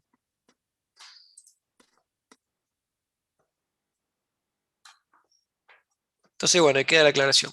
Es un struct que tiene first y second. Entonces, si yo, por ejemplo, quiero mostrar todos los datos de un mapa, hago una recorrida con iteradores, iterador apuntando al begin, mientras no llegue al end, vamos de a 1,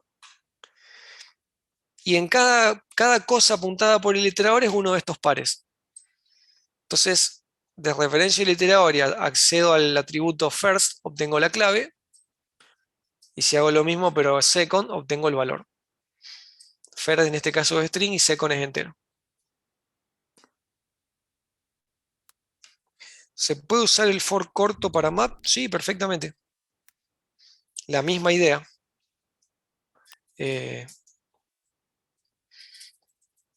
Muchas veces Yo acá voy a hacer un mapa, por ejemplo, no sé, string entero, como dijimos ahí. Y pongo un par de valores.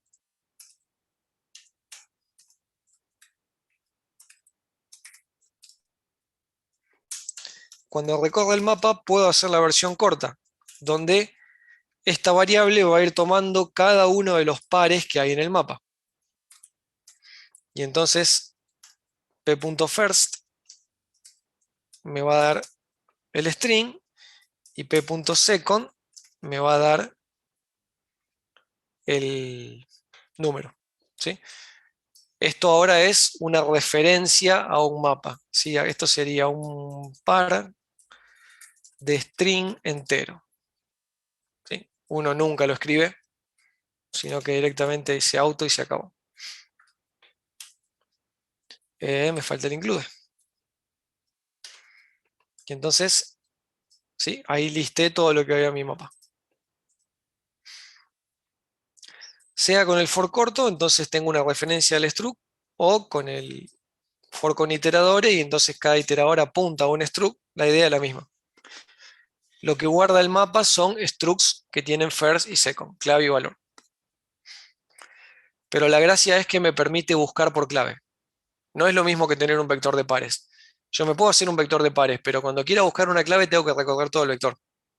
En cambio acá, la búsqueda me la hace el mapa. El operador corchetes ya me hace la búsqueda y yo me lavo las manos.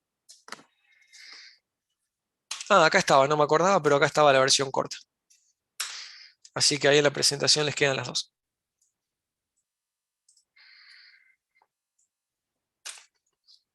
Tenemos un ejemplo de esto, que creo que es un ejemplo que ya hicieron. Porque esto estaba en la guía de archivo de texto. No me acuerdo si eran los ejercicios básicos o de los adicionales. Tenemos un archivo con un... Ahora dudo si estaba en la guía de, teoría, de práctica o si lo habíamos hecho como ejemplo en la teoría. Pero estoy seguro de que lo hice, no sé si en práctica o en teoría. Tengo Lo un hiciste archivo en de... práctica. ¿En práctica? Bueno, Sí. tenemos un archivo con el estado de un medallero olímpico. En cada línea tengo 3 valores, que serían las cantidades de medalla, oro, plata y bronce, y el nombre de un país. Y entonces, bueno, tengo la información para todos los países. Vamos a poner acá medallero Tokio 2020, por ejemplo, para tener datos. Esta información, ¿sí? País y la cantidad de medallas.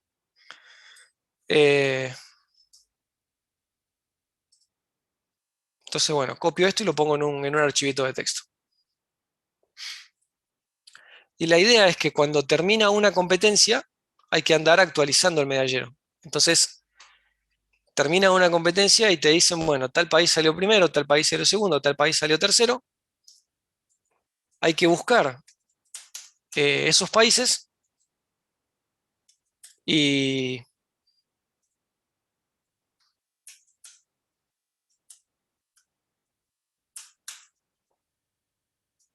hay que buscar esos países y por cada país hay que actualizar la que corresponda. O sea, hay que buscar el país que ganó y sumarle 1 a la de oro. Hay que buscar el país que salió segundo y sumarle 1 a la de plata. Bien. Este sería... Ahí va. Ese sería mi archivito, ¿sí? Este es el archivo de texto, entonces en cada línea está oro, plata, bronce y un nombre de país. Digamos que esto sería lo que hay que leer.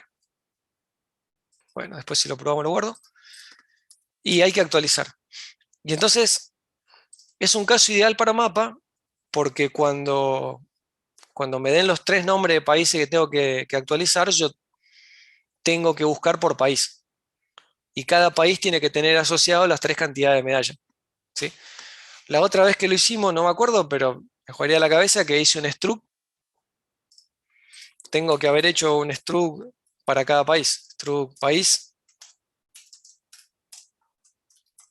Seguramente hice algo de este estilo, ¿sí?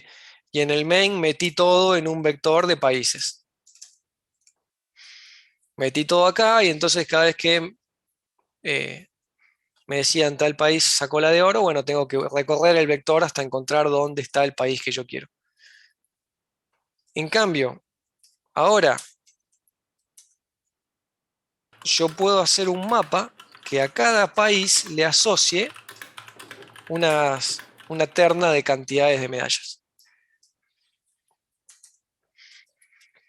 Y entonces, actualizar el medallero, cuando alguien me dice que tal país ganó, yo por ejemplo voy a poner el país que sacó el oro, el país que sacó la plata y el país que sacó el bronce.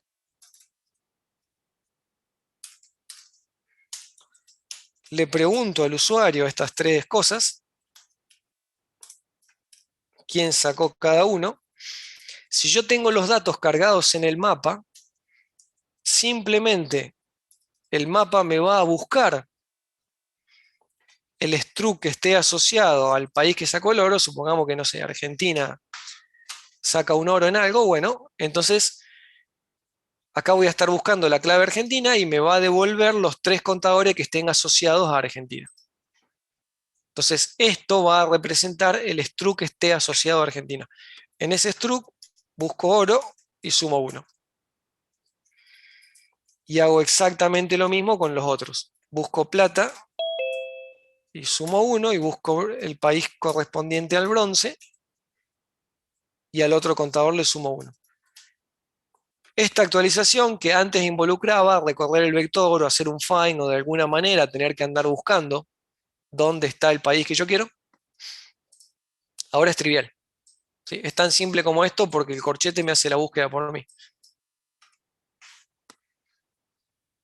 Entonces, en este sentido, por ahí está buenísimo lo de mapa. Y yo solamente tendría que hacer la parte de archivo, la lectura y la escritura. Pero la actualización de la información es trivial. ¿Sí? Es estas 3 líneas. Una línea por medalla. Tan simple como eso. Entonces, bueno, si fuésemos a leer los datos,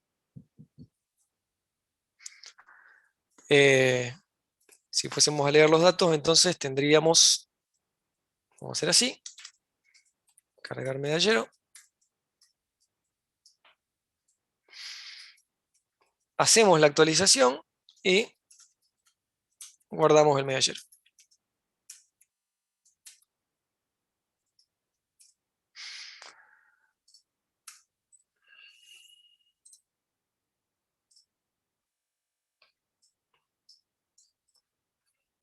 Entonces, vamos a cargar este mapa. Pero acá ya esto de nuevo, estamos en un ejercicio más de archivos que de CTL. La parte del manejo de los datos se resolvió muy rápidamente gracias al mapa. Abriríamos el archivo, no sé, medallas txt. Vamos a hacer uno de estos structs. Y vamos a ir leyendo 3 enteros, oro, plata, bronce, y luego con getLine, porque puede tener espacios, lo que queda va a ser el nombre del archivo. Puede necesitar un string, vamos a llamarle país.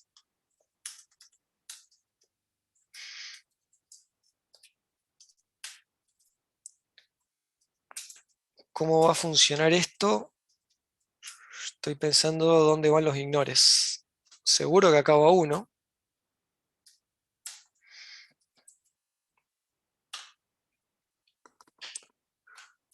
Yo le dije que el ignore iba cuando pasaban de leer con mayor a leer con getLine.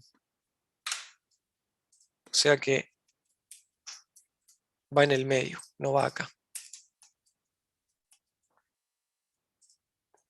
Acá va. Leo los 3 enteros. Como voy a cambiar el mecanismo de lectura, en el medio tiene que haber un ignore y luego leo el país. Y con esa información simplemente la cargo en el medallero. Listo. ¿Sí? El corchetes, como cada país lo voy a leer una sola vez, el corchete se va a encontrar con que es una clave nueva, automáticamente la va a añadir al mapa y le vamos a asignar el struct que acabamos de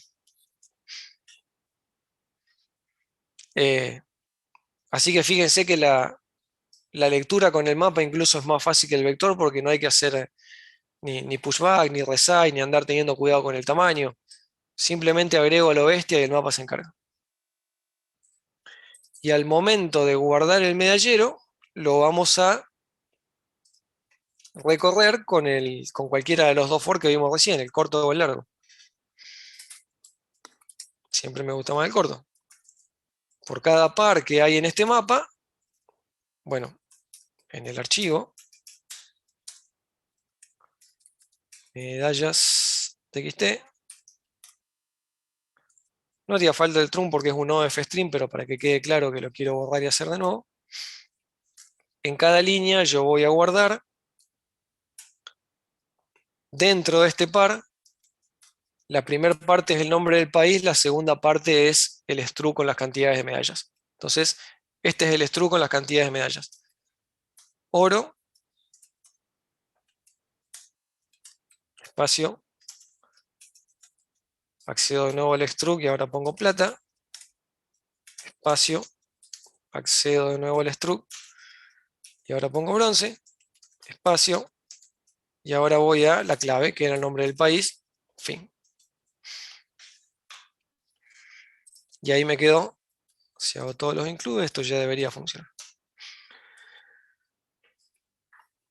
Sí, recorrer el mapa es fácil, lo único que hay que tener cuidado, hay que tener en cuenta, perdón, es eso de que es un struct, pero se recorre como cualquier contenedor, como si fuera un contenedor de pares, pero con begin y end, con el for corto, como quieran.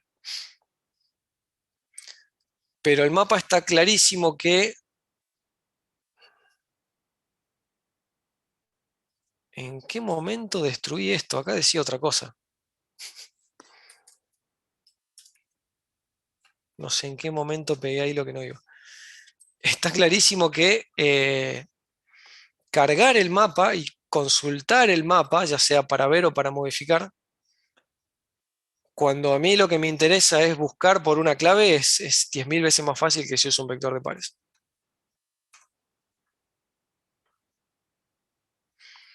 En el while, acá estoy leyendo, ¿sí? Entonces por eso va del archivo hacia el struct. No sé si la pregunta que está en el chat tiene que ver con el orden de qué. Los tres valores son: el primero es oro, el segundo es plata, el tercero es bronce. Luego viene un espacio. Y lo que queda de la línea hasta el enter es el nombre del... Ah, acá. Claro, yo veía este. Ahí lo escribí bien. Acá lo escribí mal. Tiene razón el que me corrigió en el chat. Perfecto. Leo los tres campos del struct, me salteo al espacio, leo el nombre del país. Y así de simple meto esa información en el mapa.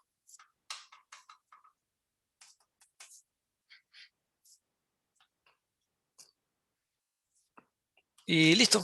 El mismo ejercicio que por ahí cuando vimos la guía de archivos nos llevó un montón de tiempo. Acá queda mucho más simple. Acá estoy cargando todo el medallero en un mapa. Pongamos que le pregunto al usuario. Vamos a, por ejemplo, vamos a guardar esto en algún lado.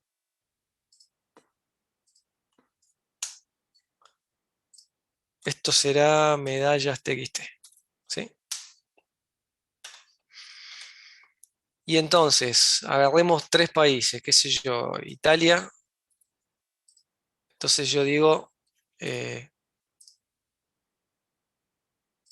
estos guidelines serían para, me comí acá, para preguntarle al usuario quién salió primero, segundo y tercero en una cierta competencia. Vamos a suponer que en una cierta competencia Italia gana la de oro. No sé, Australia gana la de plata, por decir algo. Y, qué sé yo, Alemania gana la de bronce, Francia.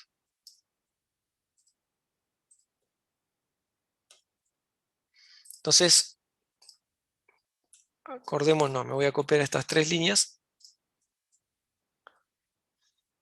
Nuestros datos iniciales decían que estos eran los datos de Australia, estos eran los de Francia y estos son los de Italia, ¿sí? Estas son mis tres líneas originales. Cuando yo diga que Italia gana la de oro, bueno, acá debería pasar a decir 11, y cuando diga que Australia gana la de plata, acá debería decir 8, y Francia la de bronce acaba de decir 12. Esa es la idea. Entonces, acá yo estoy poniendo Italia, y el mapa me devuelve el struct de medallas, me devuelve este struct, el que esté asociado a Italia. Entonces, dentro de ese struct hay tres numeritos, uno de ellos es el de oro. A ese le sumo 1. Y lo mismo con las otras. Acá busco, pongo por clave Australia y entonces el mapa me devuelve el struct asociado a Australia. Dentro de ese struct le tengo que sumar 1 la de plata. Y acá pongo por clave Francia, me devuelve el mapa el struct asociado a Francia. Y a ese le sumo 1 la de bronce. ¿Sí? Fíjense que esto es como si por ahí para empezar a imaginarlo, podemos pensar que uno tiene un struct un vector de medallas, y si uno dijese, bueno, Italia es el primer país, Australia es el segundo y Francia es el tercero, de esta manera yo estaría modificando el struct. ¿Sí? Se parece mucho en ese sentido al acceso a un vector, pero en el vector yo tengo que tener sí o sí como clave un número y no cualquier número. Un número entre 0 y n, o entre 0 y n-1, acá entre 0 y 19. En cambio, el mapa me permite usar un índice distinto. Funciona muy parecido, pero el índice es lo que yo quiera, el nombre del país. Y si guardo esto, vamos a poner, no sé, ejercicio medallas, por decir algo. Corro mi programa a ver si compila. Ah, mi mapa se llama M.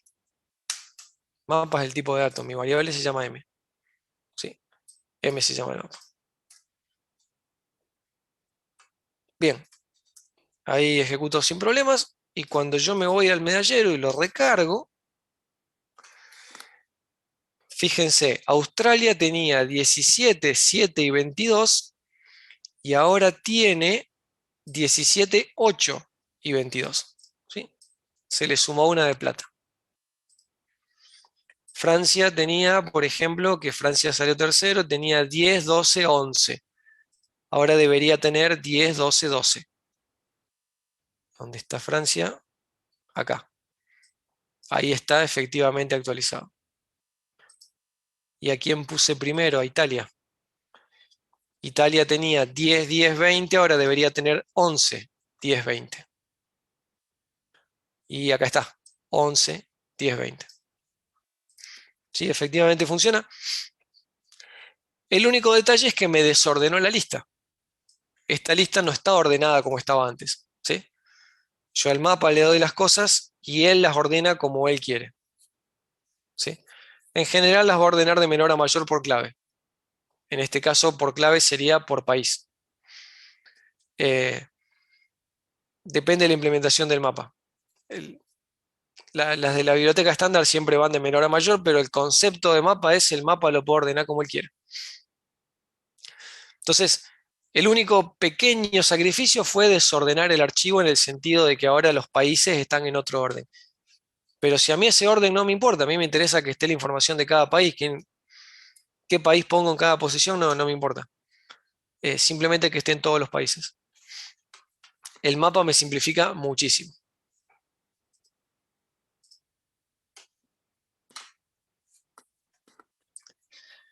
Si de pronto a mí me interesa que los países, por ejemplo, estén ordenados, no sé, del que tiene más medallas al que tiene menos, y bueno, ahí el mapa no. El mapa me lo va a ordenar como a él se le canta. Si yo quiero mantenerlos ordenados por quién sacó más medallas, podría ser un vector y podría sobrecargarle el operador de comparación para que compare por cantidad de medallas. Y se complicaría obviamente el buscar los países. ¿Sí? Otro ejercicio, otro ejemplo para esto, también ahora que me acuerdo estaba en la guía de archivos, el que tenían que leer un archivito de configuración. ¿Se acuerdan de un archivito que también tenía justamente pares clave-valor en un archivito de texto? Y había que hacer una clase para leerlo y poder modificar la configuración. Déjenme buscar la guía. No, entré a fundamentos.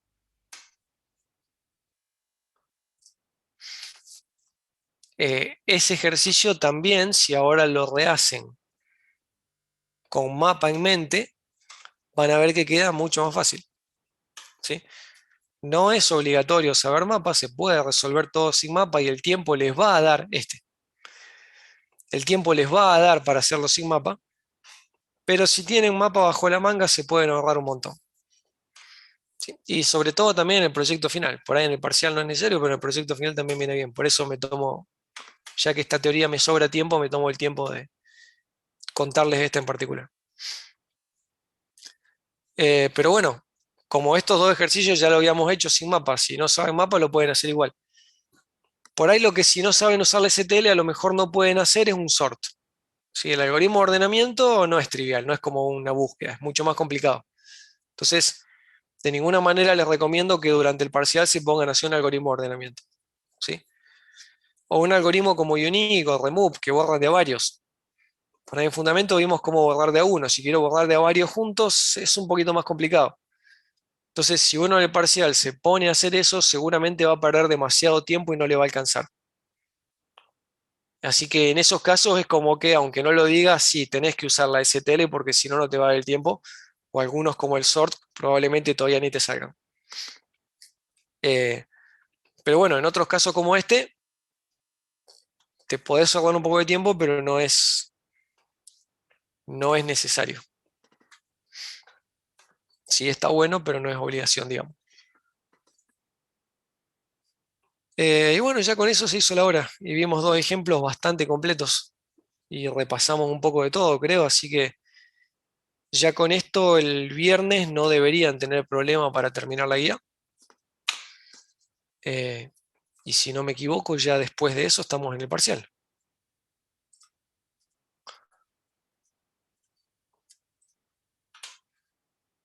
Repasemos por dónde andamos, pero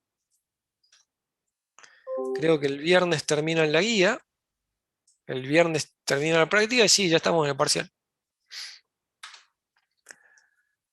Y las dos teorías que me van a quedar, la semana que viene obviamente no hay teoría porque es el parcial. Las otras dos teorías es la parte de cómo hacer ventanitas o cómo poner gráficos para los que hagan, para lo que hagan en el proyecto final. Así que bueno, ya veremos en qué orden, pero una de estas es para hacer ventanas, botones, listas, algo más tipo para un software de gestión.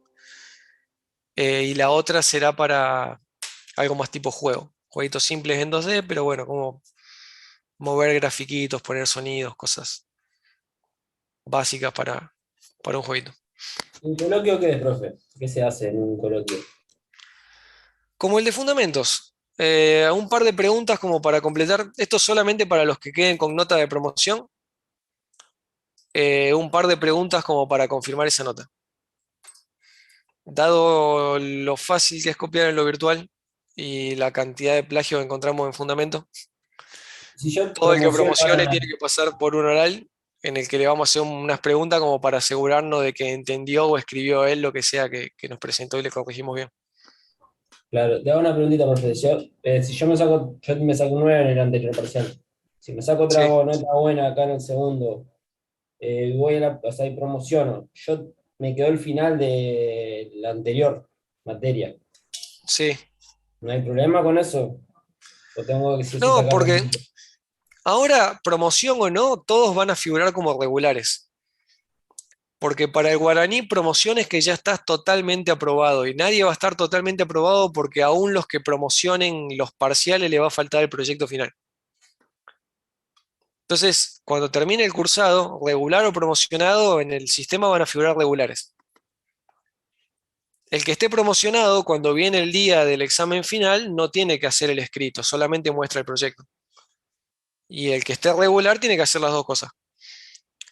Pero, pero digamos que esa promoción parcial no es una promoción completa porque promociona la parte del escrito, pero no la del proyecto, la manejamos internamente en la cátedra. Para el sistema va a ser una regularidad. Así que no tendrías ningún problema. Aparte, si la otra la tenés regular, técnicamente podrías cursar y rendir esta materia sin problema. El sistema te haría problemas si la tuvieras libre, pero en ese caso ni estarías cursando. Así que no vas a tener problema. Lo razonable sería, bueno, que rindas la otra y después vengas a presentar el proyecto de esta. Profe, en el caso de promoción, sí o sí el proyecto final se presenta en el coloquio, ¿o no? No, nada que ver. Ah, se puede presentar después. En el coloquio no se presenta. El coloquio son un par de preguntas, puede ser de teoría, puede ser sobre lo que escribieron en el examen, como para confirmar la nota del escrito. Sí, mientras estemos en virtual tenemos que hacer ese coloquio para confirmar que la nota que tienen es la que le va. Y Si el estuviéramos proyecto, presencial, el coloquio no existiría. El proyecto final se presenta en una mesa de examen final. Vos quedes regular o quedes promocionado, esa condición te dura 1 año y medio. En ese año y medio, en cualquier turno de final, puede ser ahora en diciembre o puede ser diciembre del año que viene o cuando vos quieras, dentro de ese año y medio, podés anotarte a un final y venir a mostrar el proyecto. ok, Pero ok. el proyecto no tiene nada que ver con el coloquio, digamos, es sí o sí en un examen final. Y no tienen necesidad de hacerlo a las apuradas ahora.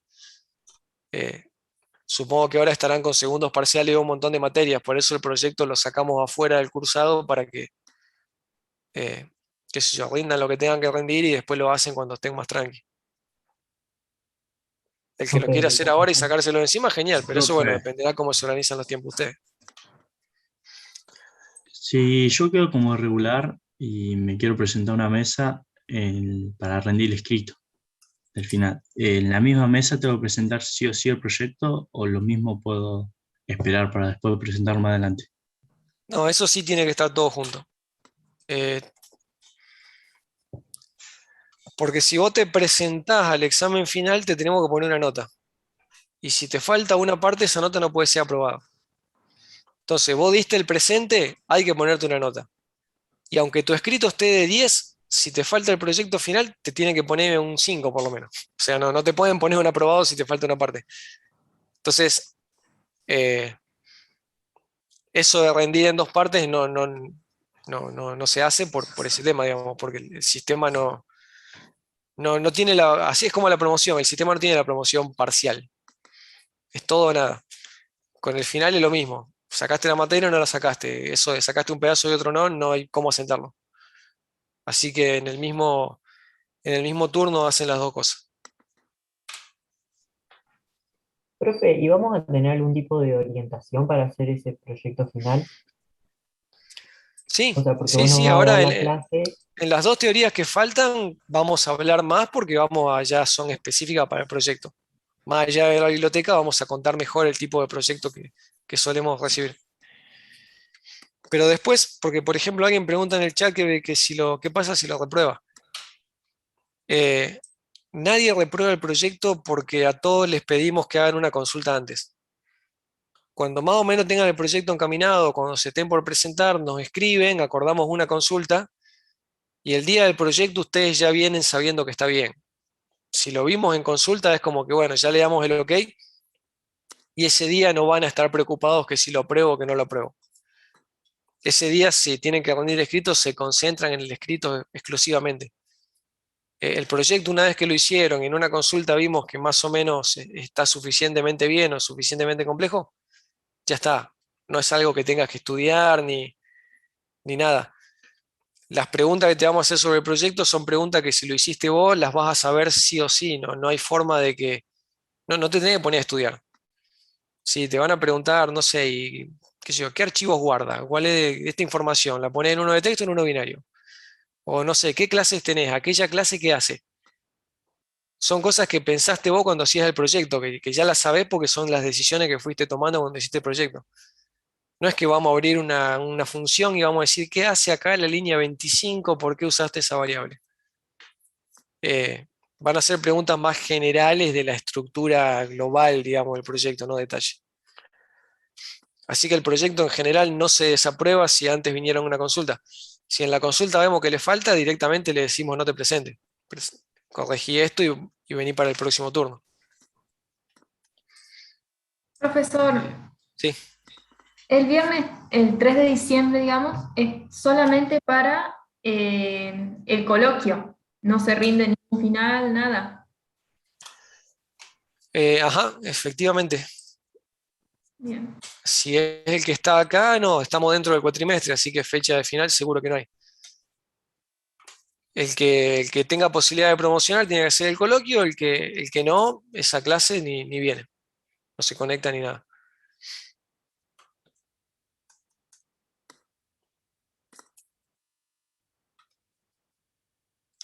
Por Ok, ahí, listo, profe, entonces. acá en programas y condiciones está la presentación que yo usé el primer día. donde, por ejemplo, aclaraba el tema de que el proyecto final sí o sí es en mesa de examen,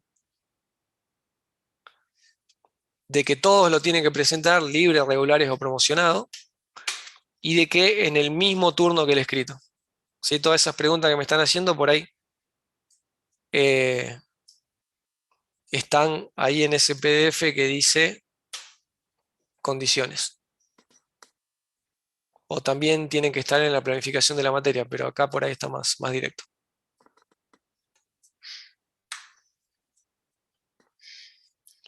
Bueno, alguien me pidió en el chat que suba los códigos de hoy, yo ahora en un ratito los subo. Ya son las 3, así que se pueden desconectar. Si alguien tiene alguna pregunta, me quedo, y si no, nos vemos la semana que viene.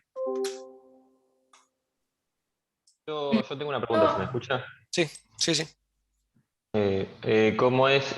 Una duda de archivos binarios tengo yo, que era, viste que para pasar o sea, un string a un archivo binario no puedo porque es memoria dinámica y no funciona con los binarios, entonces tenía que hacer como un vector de chars.